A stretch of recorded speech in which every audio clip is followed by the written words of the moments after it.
Assalamualaikum dan salam sejahtera. Nama saya Ifahani binti Azhar Helmi dan hari ini saya ingin berkongsi tentang ayat kursi dan kelebihan dan fadilat membaca dan mengamalkan ayat kursi. Sebelum saya cerita tentang fadilat dengan kelebihan dia apa semua, saya nak cerita satu kisah tentang yang menunjukkan kekuatan ayat kursi ni, iaitu kisah Abu Hurairah dengan pencuri. Okey, kisah ni Abu Hurairah telah ditugaskan oleh Rasulullah untuk menjaga harta zakat pada waktu itu. Jadi nak dijadikan cerita pada ketika Abu Hurairah ni sedang menjaga harta tersebut, datang seorang pencuri ingin mencuri harta tersebut. Jadi Abu Hurairah yang sedang menjaga ni dia berjaya menangkap pencuri itu. Jadi bila dia berjaya menangkap pencuri itu, beliau ingin membawa pencuri itu jumpa dengan Rasulullah. Tapi pencuri ni dia merayu dekat Abu Hurairah. Dia merayu dekat sahabat Nabi tu, dia merayu. Dia cakap, janganlah bawa aku pergi jumpa Rasulullah sebab dia ada keluarga, dia ada hidup dia susah apa semua kan.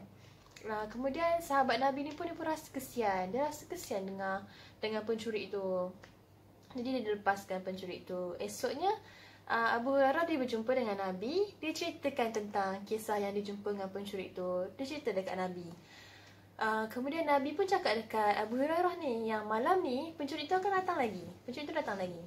Jadi malam yang kedua pula, malam yang kedua Abu Hurairah jaga. Abu Hurairah jaga, dia tunggu betul ke pencuri itu akan datang. Kemudian tengok-tengok datang pencuri itu lagi. Untuk datang dia nak curi lah kan. So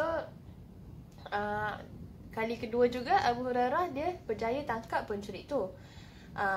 Kemudian pencuri itu merayu lagi. Dia cakap dekat Abu Hurairah, dia merayu lagi yang dia ada keluarga, hidup dia susah, dia curi sebab cari makan apa semua kan. Jadi Abu Hurairah pun cakap, dia suruh janji kalau dia lepaskan kali ni jangan datang lagi. Dia cakap kat pencuri itu. Jadi pencuri itu pun macam okey cerita kan. So dia lepaskan pencuri itu. Dan lepaskan pencuri itu, esoknya pun Abu Hurairah jumpa Nabi lagi sekali. Dia ceritakan cerita yang sama. Lepas tu Nabi pun cakap dekat Abu Hurairah ni, dia cakap, malam ni datang lagi dia. Malam ni datang lagi. Lepas tu Abu Hurairah pun macam, kalau datang lagi malam ni, memang dia nak bawa terus jumpa Nabi.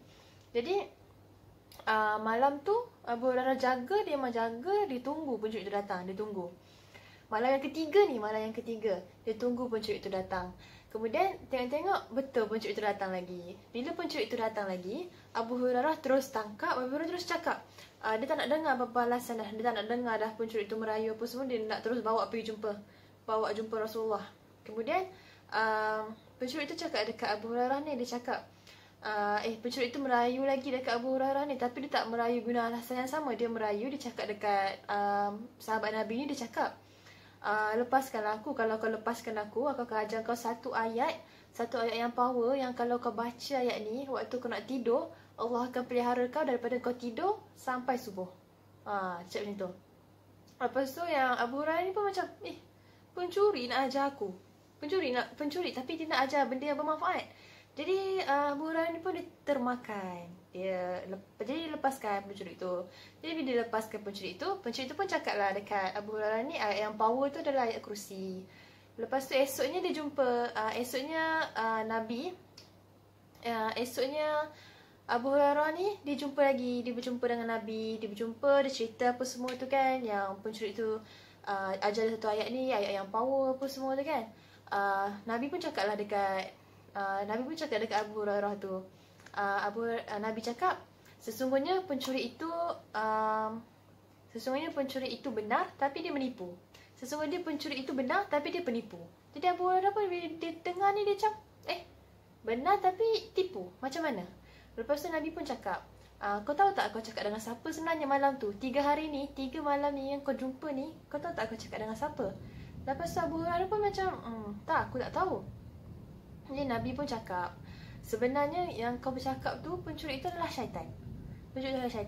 Dan ayat kursi tu betul. Apa yang dia cakap tu betul. Ayat kursi tu kalau kau baca, Allah akan pelihara kau daripada syaitan, daripada jin apa semua kan. Jadi bila dah Nabi sendiri yang cakap tu, jadi betul lah ayat tu, memang betul. Jadi pencuri itu bercakap benar, tapi dia sebenarnya penipu sebab dia syaitan kan. So ini hadis riwayat Bukhari. Kisah tentang Abu Hurairah ni. Selain itu, Itu kisah tentang kekuatan, untuk menunjukkan kekuatan ayat kursi. Asal-usul ayat kursi ni, ayat kursi ni dia ada dekat dalam surah Al-Baqarah ayat yang ke-255, dan ayat ini juga digelar sebagai penghulu segala ayat Al-Quran. Dan sewaktu ayat ini diturunkan selepas hijrah Nabi Muhammad SAW.